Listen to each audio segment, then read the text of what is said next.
aqui já falou, um dia? Quem já falou essa expressão? Um dia. Se Deus deixou você ver isso, que provocou esse um dia, é porque Ele tem intenção de te dar. Se Ele vai dar ou não, depende de tanta coisa. Músico tem muito isso, né? Você entra na loja de instrumento, semana passada eu estava em Los Angeles, fui lá na Guitar Center. 4 andares de instrumento musical. E aí os músicos, rapaz, que só falta ajoelhar vendo as guitarras, vendo os pianos, vendo não sei o quê. E eu estava passando perto de um que falava espanhol e ele falou exatamente isso. Um dia eu vou ter essa Stratocaster, que era uma guitarra que estava assim disposta. Um dia eu vou ter. Eu não conhecia, só escutei ele falando, eu botei a mão no ombro dele e falei assim, olha, se Deus mostrou essa guitarra para você, é porque Ele já está com a intenção de te dar. Porque Deus não é carrasco, Ele é Pai. Ele tem te mostrado coisas, Ele tem te mostrado o futuro, porque Ele sabe que Ele pode te dar isso. Quando Deus mostra o futuro para José, em Gênesis 37, Ele tinha a intenção de torná-lo governador. Quando Ele mostra o fecho dos seus irmãos se dobrando diante dele, Ele tinha a intenção de projetar aquele sonho na vida de José. O único problema é que a gente não consegue nem entender, nem sondar o coração de Deus, muito menos ver o futuro. E é por isso que a gente para na metade. Porque quando Deus começa um processo com a gente não consegue entender o próximo passo. Então a gente se acha perdido. Agora, através da história de José, queria que você abrisse comigo em Gênesis 39. Nós vamos entender alguns segredos que talvez lhe ajude muito a entender a sua situação atual. Gênesis 39 diz o seguinte: e José foi levado ao Egito. Tinha acabado de ser vendido. Com quantos anos ele foi vendido? Gente, com quantos anos José foi vendido?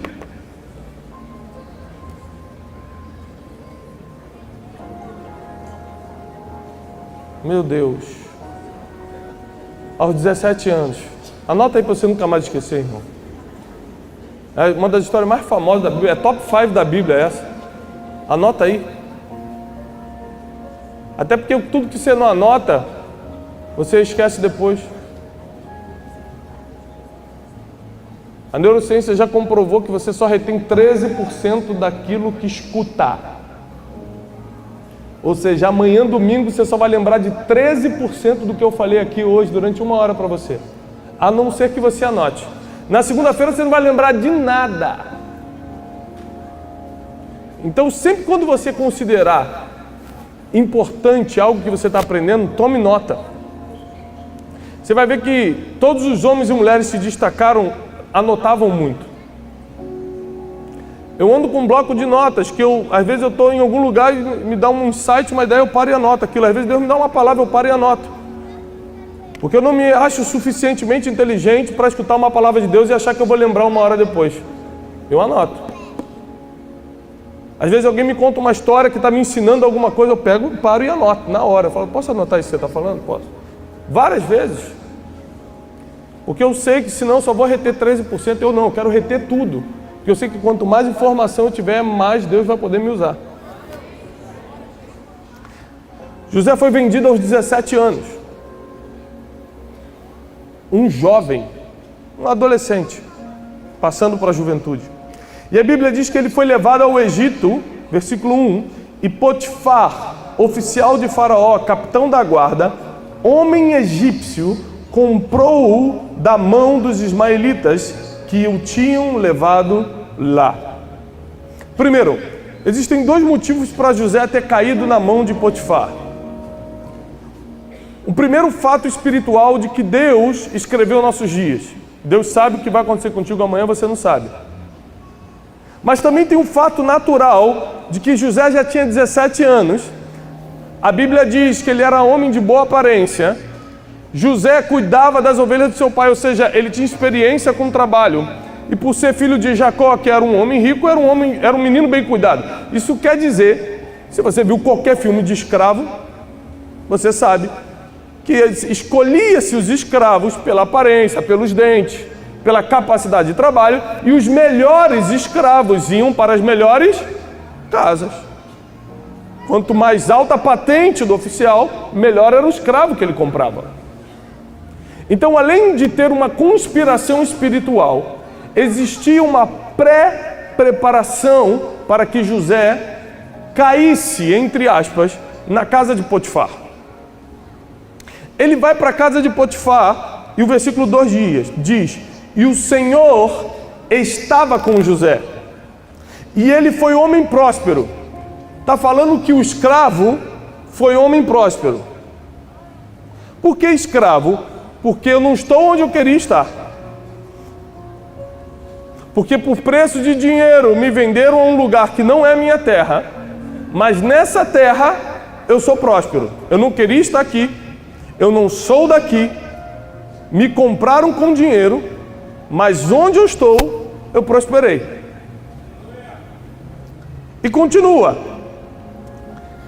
E foi homem próspero, e estava na casa do seu senhor egípcio. Vendo, pois, o seu senhor que o Senhor estava com ele, ou seja, Potifar percebendo que Deus estava com José, que tinha uma graça na vida de José, que tinha um favor na vida de José, e tudo que fazia o Senhor prosperava em sua mão, José achou graça em seus olhos e servia-o. E ele o pôs sobre a sua casa e entregou na sua mão tudo o que tinha. E aconteceu que desde que o pusera sobre a sua casa e sobre tudo o que ele tinha, o Senhor abençoou a casa do egípcio por amor a José. E a bênção do Senhor foi sobre tudo que o egípcio tinha na casa e no campo. É uma história muito parecida com seu pai Jacó, que estava na casa de Labão. Você vai ver que as histórias geracionais se repetem muito. Já viu aquele vô que morreu de cirrose, o pai morreu de cirrose, aí vai o filho se mete, morre de cirrose, bebe, morre de... As histórias geracionais se repetem tanto para o mal quanto para o bem, tanto para a maldição quanto para a bênção. Não existe só maldição hereditária, existe bênção hereditária também. Muita coisa que você vai plantar na vida dos teus filhos, eles vão colher em bênção, e os filhos dos teus filhos também vão colher. E a Bíblia diz que o pai de José, Jacó, trabalhou na casa de Labão, e Deus prosperava Labão por amor a Jacó, e tudo que Jacó fazia, Deus prosperava, e Labão se tornou homem rico porque Jacó estava ali. Então Labão falou: olha, não sai da minha casa, porque Deus tem me prosperado por causa de você. Existem pessoas, existem jovens, que Deus vai inserir em lugares que eles não queriam estar, eles vão até se sentir vendidos por estarem nesse lugar. Mas é que toda uma geração precisa ser alimentada pelo que vai sair da mão dele.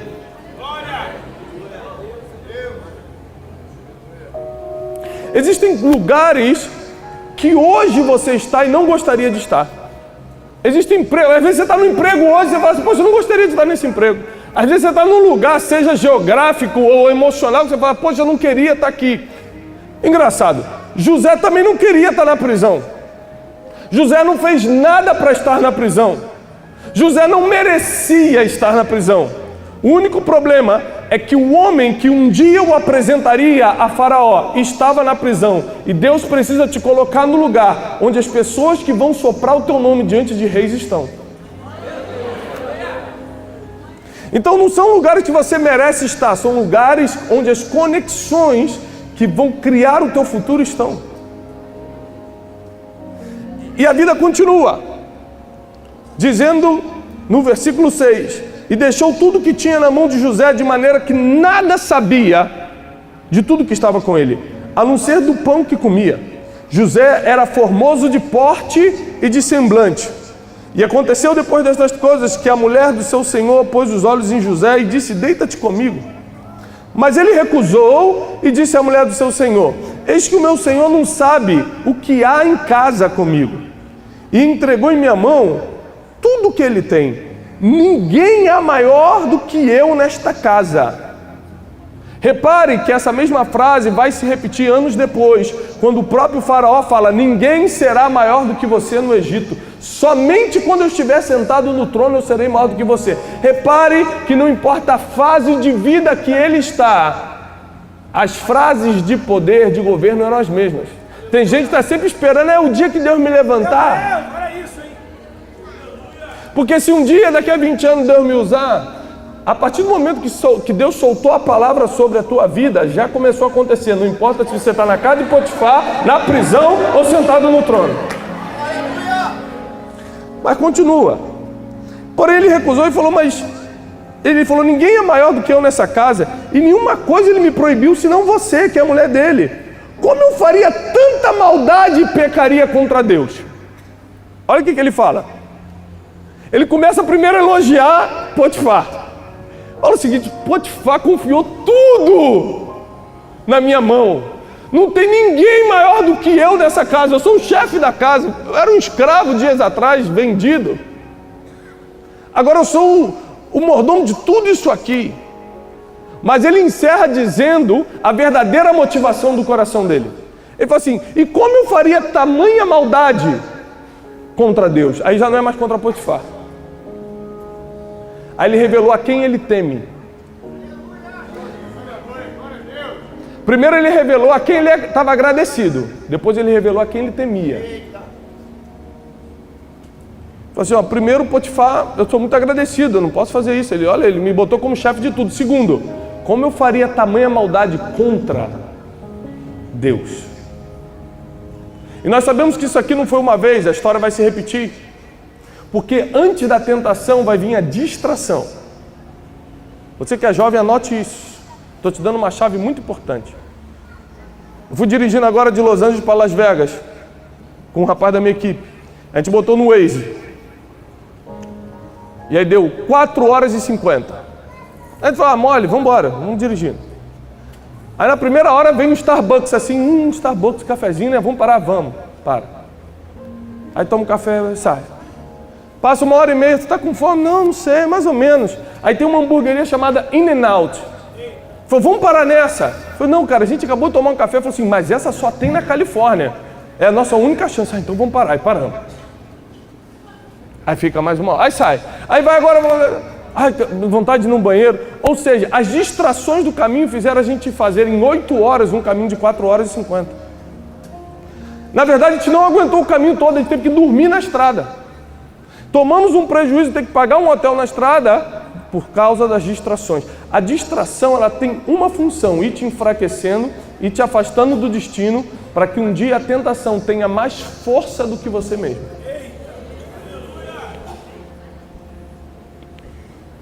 Só que José, eu vou te explicar quem é José aqui, que talvez você não tenha percebido. Com quantos anos ele foi vendido? 17. Agora todo mundo aprendeu. Até os 7 anos, isso é psicologia, qualquer um pode estudar isso. Até os 7 anos de idade, o seu caráter é formado.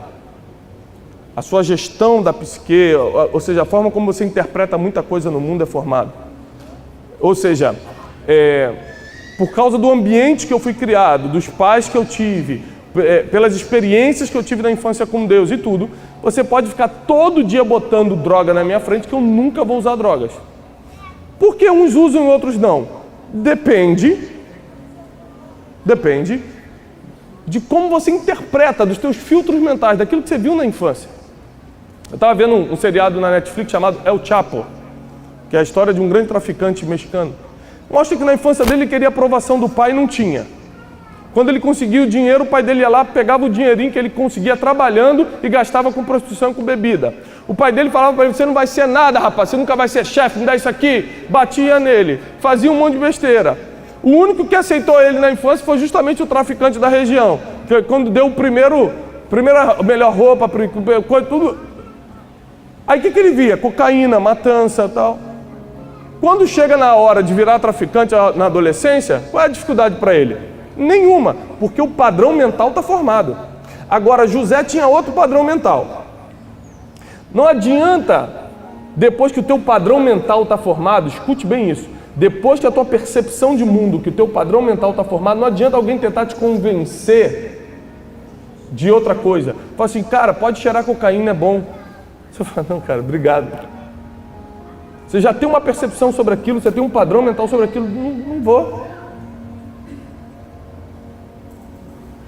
Não adianta você tentar falar para uma pessoa que foi curada de câncer que Deus não cura. Porque a experiência que ela tem, o padrão, a percepção de mundo dela já era. Deus cura e agora, meu irmão, Deus cura. Quem era esse menino aqui que estava rejeitando a mulher de Faraó? Não é só que ele era um santo ungido, você acha que tinha um anjo aqui do lado dele com uma espada de fogo, não era isso não. A percepção de mundo era diferente. Ele era filho do homem que trabalhou 14 anos para ter sua mãe. Ele conhecia a história de amor. Ele tinha outra percepção de mundo. Ele foi um menino amado pelo pai até o ponto de ter uma roupa diferente. Filho de um dos maiores empreendedores da época. José soube administrar o Egito, não só porque aprendeu muito durante a prisão, mas porque até os 17 anos ele andou com Jacó, o homem que a Bíblia diz que era riquíssimo. Um homem que sabia fazer negócios. Não esqueça de onde esse escravo veio. Não esqueça a infância que esse escravo teve. A Bíblia diz em Gênesis 33 que Jacó está separando a família dele, cheio de medo, porque seu irmão Esaú, que ele não via há anos, está vindo com 400 homens contra ele.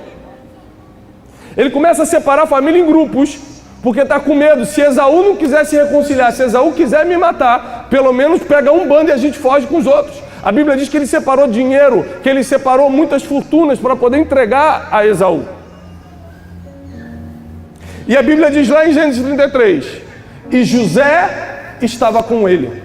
O menino José, que um dia ia ser escravo, que um dia ia ser governador de todo o Egito, que um dia ia se tornar o homem mais poderoso da terra, esse menino estava com Jacó.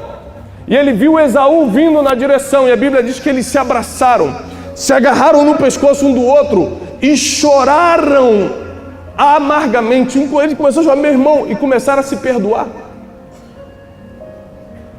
José está vendo isso na infância. Então não é coincidência de anos depois ele está com os próprios irmãos embaixo pensando, me vingo ou perdoo? Qual era o padrão mental que ele tinha? Vem para cá, vem, sobe vocês aqui. Eu sou José, me dá um abraço aqui. Me dá um abraço aqui. Porque presta atenção. Tudo que você sabe sobre a vida, tudo que você vai aprender sobre a vida, tudo que você vai sonhar, vai vir de uma pessoa chamada pai. Pastor, mas eu fui privado do meu pai, já vou te falar sobre isso. Se eu estou no altar hoje é por causa do meu pai. Se José resistiu a essa mulher aqui, foi porque o pai dele deu... Aqueles 17 anos foram preciosos para ele aprender o que pode e o que não pode, o que deve e o que não deve. É a famosa carta de Martin Luther King para o pai dele, aos 18 anos de idade, quando ele entra para a faculdade de teologia em Boston, ele escreve para o pai dele lá: pai, aqui está tudo bem. Eu tenho comido muito bem, tenho feito as aulas e eu não faço nada aqui que eu não faria na sua frente. Assinado, seu filho.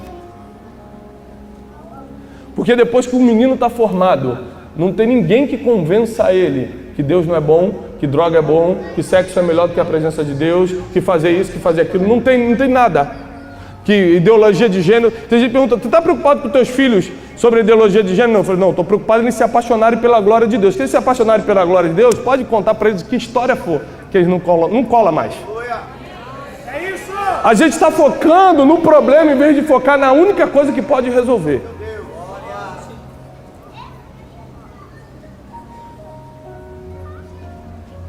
José, ele vai se tornar um homem mais poderoso em poucos anos, só que ele não sabe disso.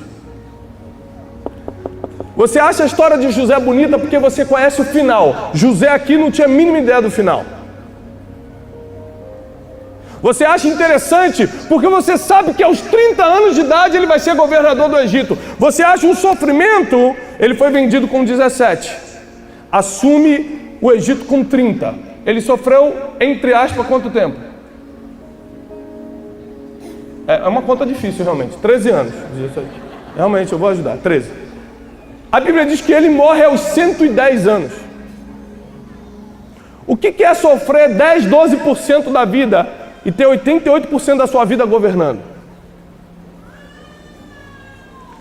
Tem gente que quer inverter, adora inverter. Vou sofrer 88% para ficar 12% aproveitando. Ô, glória!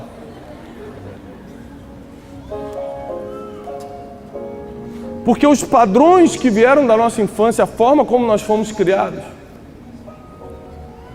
determinaram o que a gente fez na adolescência. O que a gente fez na adolescência determinou os próximos 20 anos. Então hoje eu tenho 36 anos, eu não sou fruto da oração que eu fiz ontem, eu sou fruto do que eu plantei na adolescência. Você fala que o homem de Deus está quanto tempo no ministério? Estou desde que eu nasci, irmão. Porque é um processo. Cada não que eu dei, cada sim que eu falei no altar, cada passo que eu dei para trás, quando Deus me pedia, vem para trás. Cada vez que eu fui para a esquerda, cada isso contou para que hoje você esteja onde você está. Com José foi exatamente isso. Ele era filho de um homem que preparou na sua casa um ambiente para ele ser governador, ainda que nem tivesse ideia disso.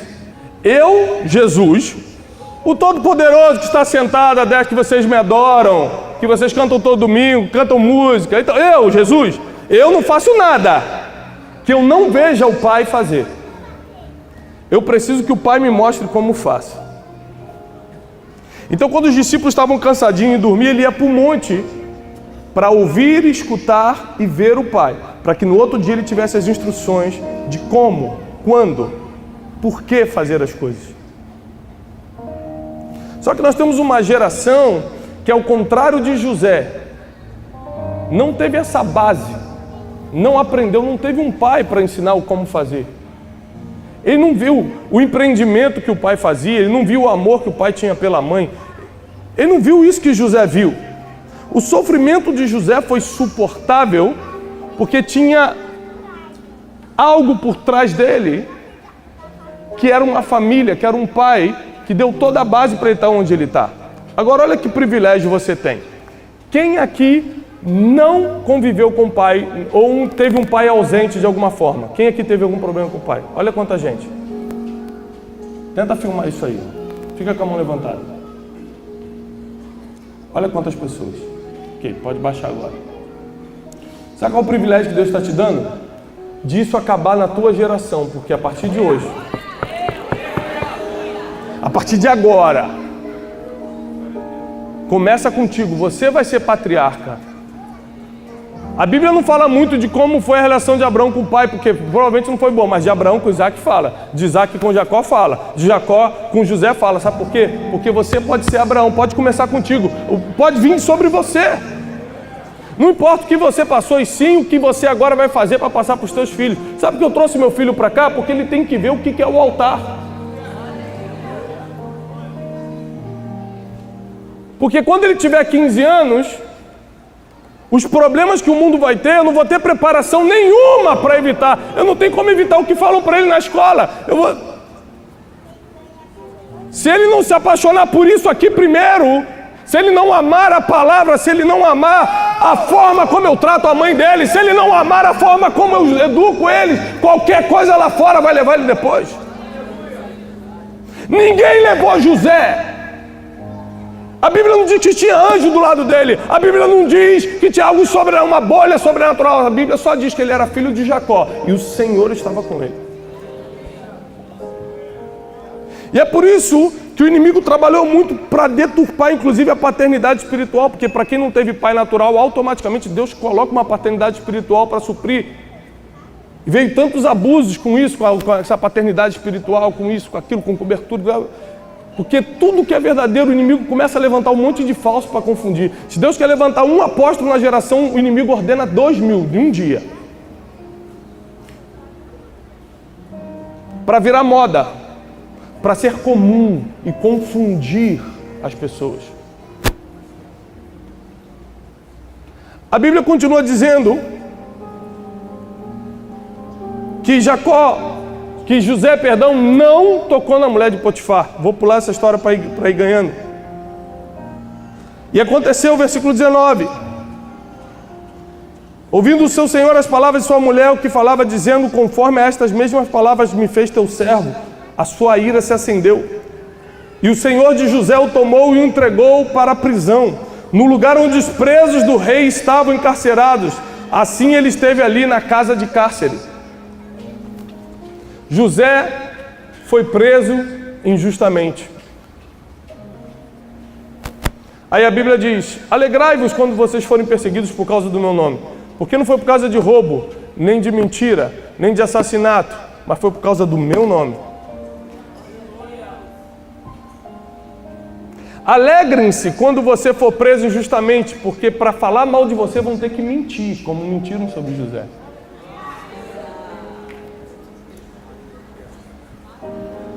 Para falar mal de você vão ter que mentir. Aí a Bíblia diz que tudo bem. Entregaram ele na prisão. Versículo 21. O Senhor, porém, estava com José.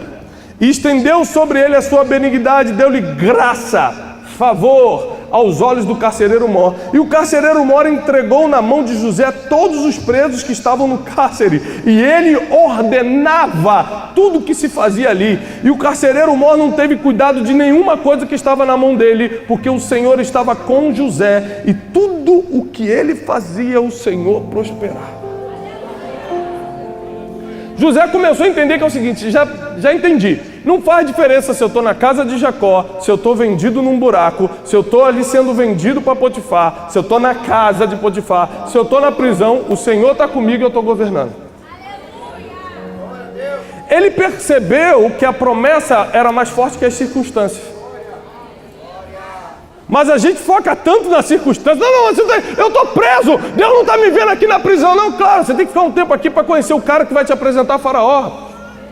Só que Deus mostra o destino, mas não revela o processo. E como você não consegue ver o processo, o próximo passo, você se desespera e se revolta contra Deus. Ou então quando vem a distração, como uma mulher de Potifar, você fala: quer saber? Essa vida injusta, eu vou me lançar.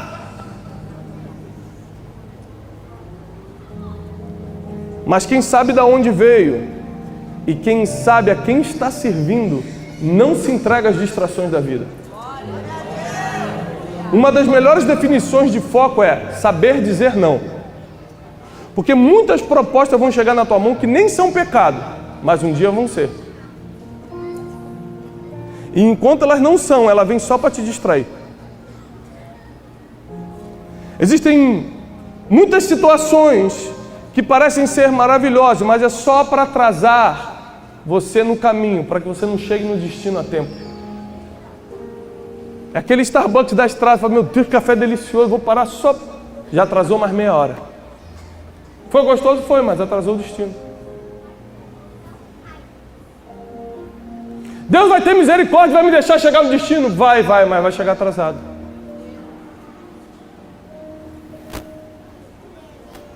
A base que Jacó deu para José fez com que aos 30 anos de idade ele estivesse sentado numa cadeira, governando todo o Egito. E a Bíblia diz que ninguém levantava ou descia a mão sem a autorização de José.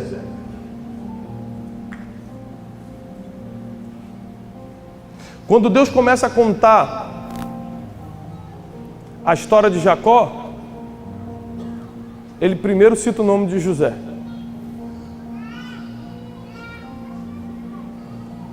Porque tem muita coisa que Deus começou a fazer na tua vida, começou a te prosperar, começou a te dar, começou a curar as feridas emocionais, começou a te libertar dos traumas da infância. Não é por causa de você, é por causa do teu filho que está vindo.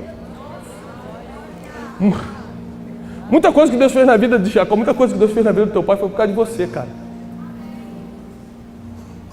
Muita coisa. Muita coisa que Deus fez na vida do meu foi por causa de mim e dos meus irmãos. Muita coisa Deus começou a fazer na vida de Jacó para que José tivesse o conhecimento e não caísse no que provavelmente o próprio Jacó cairia. E não se entregasse às coisas que qualquer um se entregaria. Porque Deus precisava de um para governar sobre o Egito. E um jovem, 30 anos é muito jovem. Deus precisava de alguém para alimentar aquela geração. José foi o homem, foi o jovem que alimentou uma geração inteira. A terra estava em fome, todos vinham comer na mão de José. E as pessoas, já não tendo mais dinheiro, porque a fome se estendeu, começaram a vender não só as suas terras, mas a si mesmo. E a Bíblia diz que José comprou as terras e as pessoas. Não tem registro histórico de um homem que foi mais poderoso que José, porque nunca um homem comprou terras e pessoas. Hoje o homem mais rico do mundo tem empresas, não tem pessoas. José tinha tudo. Assim que, entenda bem, a Bíblia diz que se teu pai e tua mãe te abandonarem, o Senhor jamais vai te abandonar. O maior privilégio que você tem é que às vezes você não pode crescer com teu pai, mas o próprio Deus, que não deixa o órfão, não deixa a viúva, não deixa o desamparado, não deixa o pobre sozinho, cuidado com quem você mexe, que Deus sempre vai estar do lado do mais fraco, Ele não deixa o mais fraco sozinho, Ele desce e Ele mesmo assume, vem que eu mesmo vou ser teu pai. Eu mesmo vou cuidar de você. E você pode ver que nunca faltou nada, que Deus veio te protegendo até aqui, que Deus veio te colocando as coisas na mesa para você até aqui. E hoje é um dia de você deixar para trás a dor que tem que deixar, o sofrimento, o trauma que tem que deixar, porque vai começar por você a bênção da sua família. Se antes não começou pelos seus pais, vai começar por você. Deus te trouxe aqui porque não importa a sua idade. O processo de José começou aos 17 anos. Quanto mais cedo começar o processo, mais rápido você reina. Mais jovem você senta no trono. O processo é inevitável. Tem gente que faz campanha na igreja para fugir do problema, só que é processo. Então ele fica fazendo campanha na igreja e atrasando o dia do governo. Imagina se existisse campanha na época de José. Ele ia fazer campanha para não ir para a prisão, campanha para não ser perseguido pela mulher de Faraó, campanha dos 7 dias para Potifar. Ou seja, nunca ia se cumprir nada na vida dele, porque ele estava sempre fugindo do processo.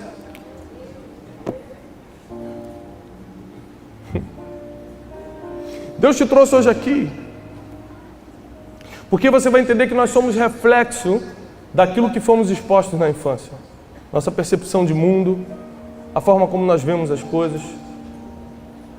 José se tornou o que se tornou por 2 coisas: pelo que aprendeu com o pai e porque o Senhor era com ele.